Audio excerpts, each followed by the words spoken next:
So, good day guys. At sa ngayon meron tayong po-program na itong Motorola Digital Radio. Pero ipo-program natin siya sa analog. Tuturo ko sa inyo paano mag-program ng analog dito sa digital radio na to. Kasi itong digital radio, pwede siyang analog at digital mode. So, itong XIRM660. Kasi may mga setting to na pag di mo alam yung pagpo-program, baka magkaroon ng problema. So, ayun guys, at simulan na natin. A few moments later. So, kailangan natin pala ito, programming cable. Ito yung programming cable ng XIRM660. Ito. Ayan, USB type na siya. USB.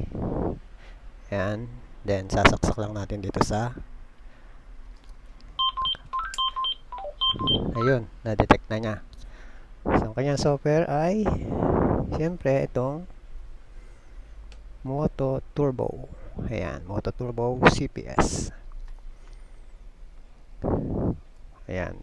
Tayo lang natin mag-run yung software tapos i-read out natin. Ayan. Ito ang software na ginagamit ko. Version 2.134. Hindi ko alam kung meron pang mas update na dito.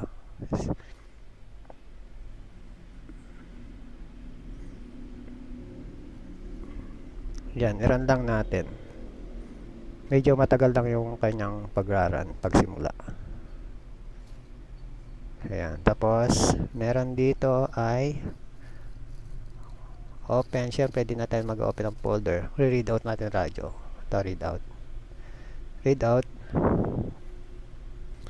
Read, so may password akong nilagay.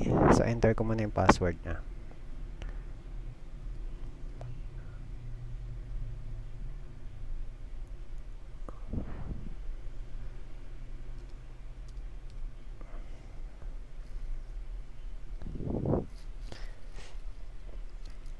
Ayan, reading na. Reading, code flag. So, susubukan muna natin kunwari magpo-program tayo ng panibago. Mag-a-add lang ako ng channel.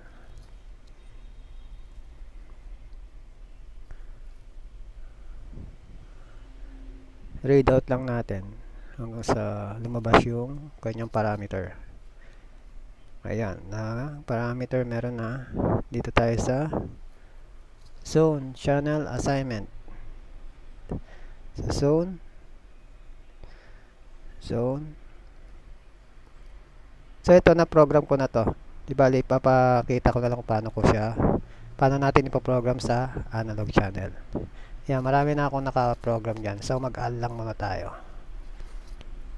Add channel, so analog. Dito kasi, pag nag-add tayo, meron siyang analog, digital, yan. So, analog ang po-program natin. Tuturo ko is add. Okay. Nag-add tayo ng channel. So, nandun yun sa pinakadulo. Ito. So, open natin. Double click to. Yan. Double click lang natin. Channel 13. Yan. Channel 13. Ito, pwede natin baguhin yung pangalan dito. Para sa display, magkakaroon siya ng subukan natin ng pangalan ko na lang. Bong. Ayan. Bong, ayan, parameter. So, frequency, down natin to, down, tignan natin, frequency, down. Kunwari yan yung frequency natin. Ito, mag-enter ka kasi ng frequency dito. Itong receive, then itong transmit. So, ito mga parameter to, yung squelch type, ayan, DPL, TPL. Ayan, kunwari TPL is 67. To, 67. Up lang natin. Up. Pwede naman siyang direct enter lang. Lagyan natin ng 100. Lagyan natin yung point. Then, yan. Ganun din dito. Sa transmit, pagparehasin na lang natin. Then, tong tone, highlights lang natin. Okay, erase natin. Then, enter lang natin yung tone. 100.0.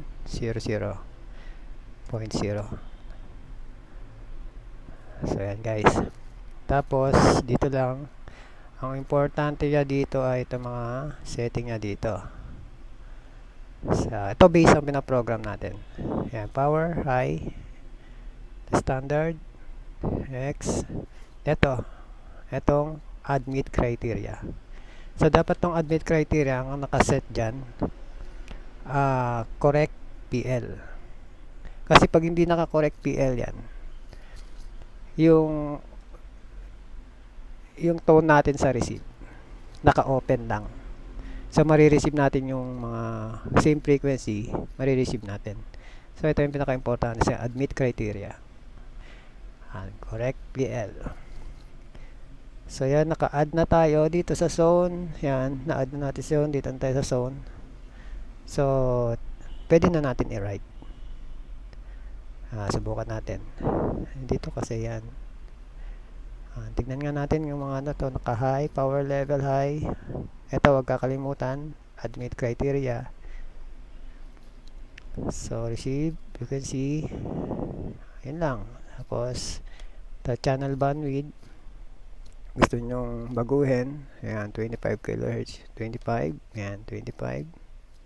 Squelch normal, ayan. Then write lang natin. Ganun lang, tapos write na natin. Right. Okay. Validation failed. So pag nagkaya ng may nag-pop up na error, so dito lang kayo sa security system, general, hanapin nyo yung, kasi naglagay ako ng ano dito ng security, yan, rush key. So yung rush key yan, pwede kayo maglagay ng rush key para pang security. So rush key, hindi ko na muna nagpapakita. Ayan, rush key.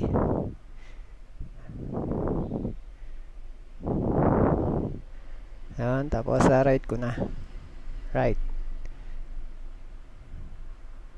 Oh, mali yung password natin. 12. Ayan. Yung rush key pwede naman 6 digit yon, 6 digit. Pwede na naman kahit anong number ang basta tatandaan nyo lang rush key, kasi importante rin yun dito sa security. Pwede kayo maglagay, pero huwag nyo kakalimutan yung bukod sa password may security, maglagay kayo din ng security rush key. Restricted access to system, yan ito siya. Yan. Kahit alam nyo yung password, kung di nyo alam tong rush key, di nyo mapoprogram yung radyo. Ayan, tignan na natin dito. Ayan, program mode, tignan natin kung meron akong channel bong.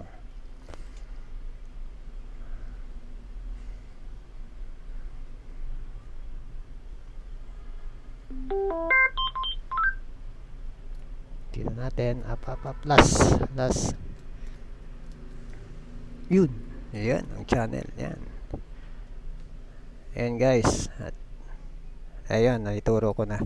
So huwag nyong kakalimutan yung ano bang tinuro ko kanina, yung nasa admit criteria. Ayun ang pinaka-importante doon.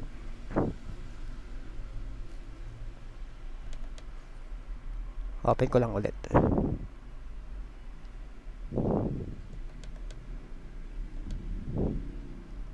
Admit criteria. Yan. Open ko lang ulit itong channel 13. Dito sa baba, tuturo ko ulit kung nasaan yon. Ito, wag yung kakalimutan. Admit criteria, dapat naka-correct PL.